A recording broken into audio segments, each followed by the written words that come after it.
Tony D and Little Joan, and this is your Screenwriter's Rant on three movies, Joan. Little Joan sitting on my lap.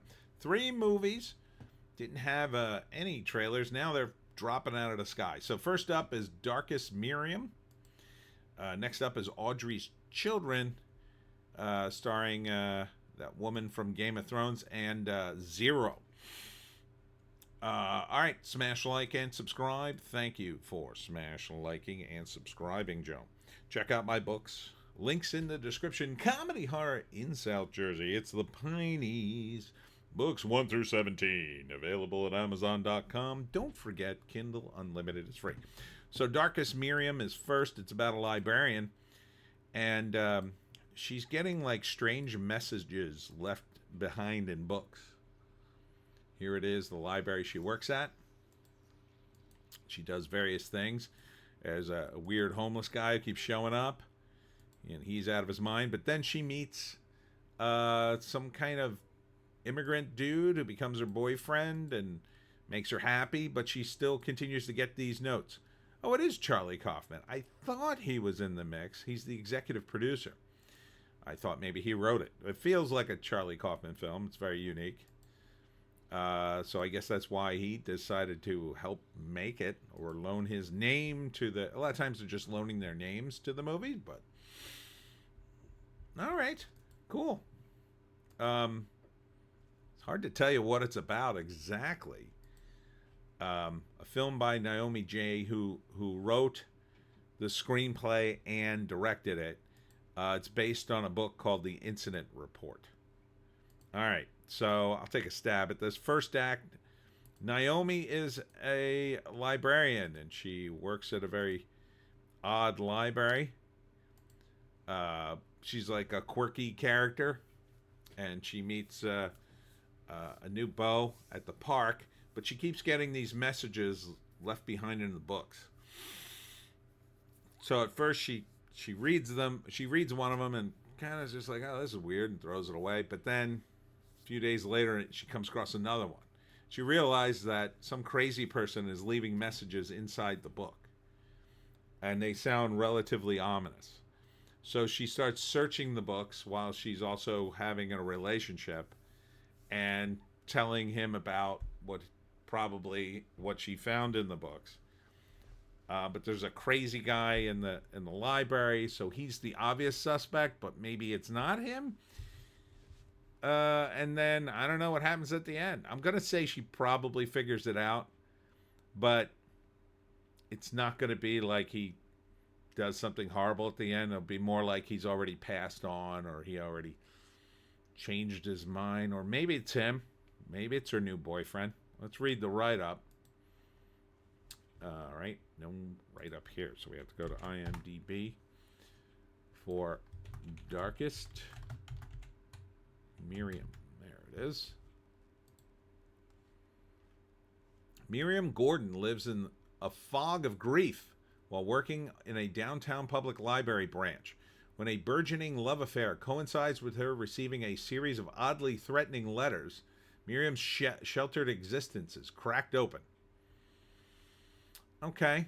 Could have used a little more info on that, but I am intrigued. Mostly because Charlie Kaufman's involved, and I do love his work, so I would check this out. Sounds interesting. All right, next up is Audrey's Children, starring Natalie Dormer. Remember her? Oh yeah, she was that hot princess from Game of Thrones, and she plays a very English woman in 1969 Philadelphia who is trying to cure cancer in children and getting the money and moving and shaking, and it's very inspiring, and she's a girl boss and blah, blah, blah. I mean, you can pretty much write it. Based on a true story, I assume. It looks fine. It looks good. Takes place in 1969. So she fights for the money and the programs and the treatment, and all the men stop her or try to, and then eventually she, becomes a hero. Written by Julia Fisher Farben and directed by Amy Cannon-Mann. It looks fine. I mean, it's not my kind of movie. It's kind of one of these inspirational movies about a real person. I'm sure most of it's true and some of it's exaggerated for the movie to draw out the drama in it. I don't know. I'd rather see, if this is a real person, I'd rather see what actually happened. I don't want to see a Hollywood version of it, but that's just me. It seems like the kind of movie it would be, an uplifting thing to see if you were like bummed out and you wanted to see a positive movie. This seems very positive. Although depressing at the same time because it is about children with cancer, but at the end you'd have hope and all that good stuff. So it doesn't look awful. I just wouldn't see it. Maybe on TV I would see it. This would be the kind of movie I'd sort of half watch on a Sunday. And finally, there is Zero, about some dude who gets strapped to a bomb and then has to commit all sorts of crimes. And I'm not sure where he is. I'm going to guess he's in an African country, judging by the military. And he's forced to, from director Jean-Luc Herbeau, he's forced, along with another guy, to commit various crimes and terrorist acts. And if he doesn't, they're going to blow him up. So it's like Crank meets Game Night, according to Elements of Madness.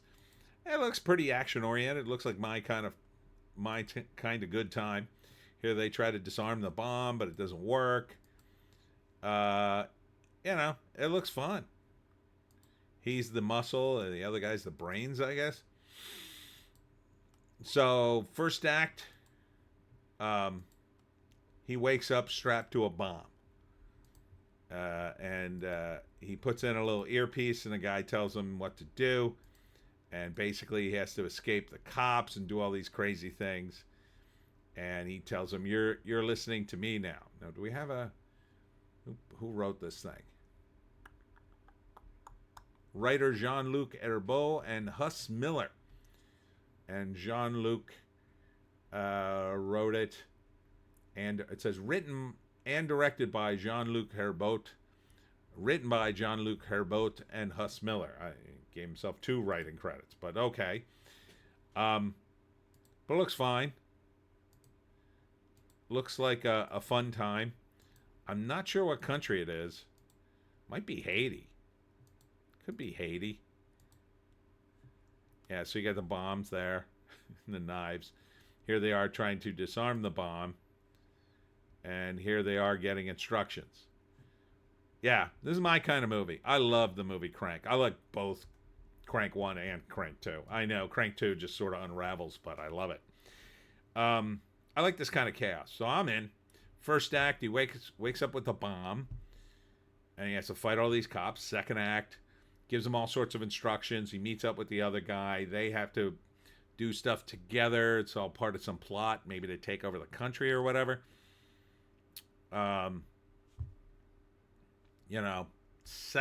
Third act, they somehow disarm the bombs, I'm going to say, and become pals. So, let's see if I can find it here. Zero is kind of a common name. Zero day.